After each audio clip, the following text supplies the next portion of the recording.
प्रदीप जी जम्मू से। राधे राधे गुरुदेव।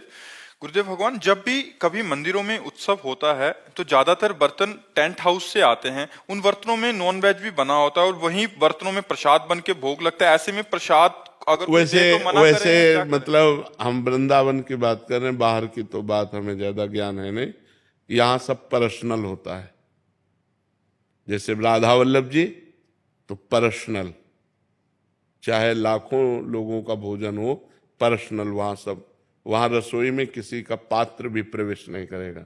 बिहारी जी पर्सनल, राधा रमण जी पर्सनल। हाँ, जनरल गांव गली की बात हम नहीं कहते।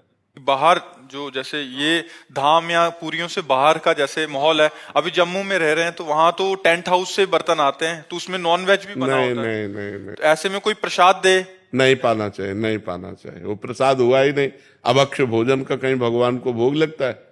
नहीं। ऐसे अपवित्र पात्रों में बना हुआ भोजन अभक्ष होता है। और अभक्ष भोजन राक्षसी बुद्धि पैदा करता है, आसुरी बुद्धि पैदा करता है। इसीलिए नहीं, ये बिल्कुल नहीं। जिन बर्तनों में प्याज लहसुन बना होता है पहले और बाद में हमने उसको छोड़ दिया तो वो पात्र भी नहीं, प्याज लहसुन इतना निषेध नहीं है कि जिन पात्रों में प्याज लहसुन बना उन पात्रों का मार्जन करके यदि आपको भोजन बना के दिया जाए, उतना निषेध नहीं। मांस वाले में निषेध है। प्याज लहसुन कोई बुरी चीज नहीं है। आप हमारी बात समझो। जैसे आलू पैदा होता है वैसे प्याज लहसुन पैदा होता है।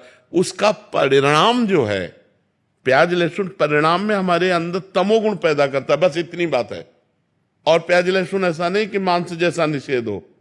मांस में दूसरे के शरीर का छेदन भेदन होकर के वो मांस बनता है। लेकिन प्याज लहसुन तो जैसे आलू है, गाजर है, मूली है, नीचे फल की तरह प्रकट हुआ है, बस वो तमोगुण प्रकट करता, बस और कोई बात नहीं। ऐसा नहीं कि पाप लगेगा, ऐसा नहीं। प्याज लहसुन तमोगुण प्रकट करता है, इसलिए भजन करने वाले को तमोगुण से रहित होकर सतोगुण तक पहुंचना है, तो उसको निषेध किया गया है कि प्याज लहसुन मत पाना, ये तमोगुण पैदा करता है, तमोगुण उत्पन्न करता है। क्रोध है, निद्रा है, आलस्य है, प्रमाद है, बुरा चिंतन है, ये इसको बढ़ावा देगा, इसलिए इसको रोका गया है। नहीं, ये ऐसा नहीं है कि मतलब इतना निषिद्ध है जैसे मांस निषिद्ध है, ऐसा नहीं। मांस तो जिस पात्र में बना हुआ, उस पात्र में बना हुआ भोजन कदापि नहीं खाना चाहिए।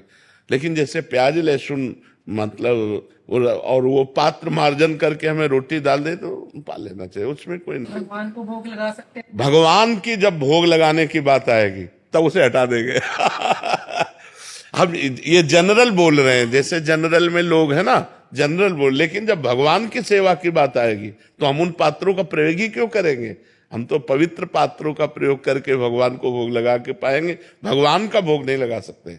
लेकिन ऐसे जैसे जनरल में मान लो होटल में है या ऐसे है तो ऐसे पा सकते हैं। जिन होटलों में मांस या जिन रिश्तेदारों के यहाँ मांस बनता है, उन पात्रों में हम भोजन ना पाएं।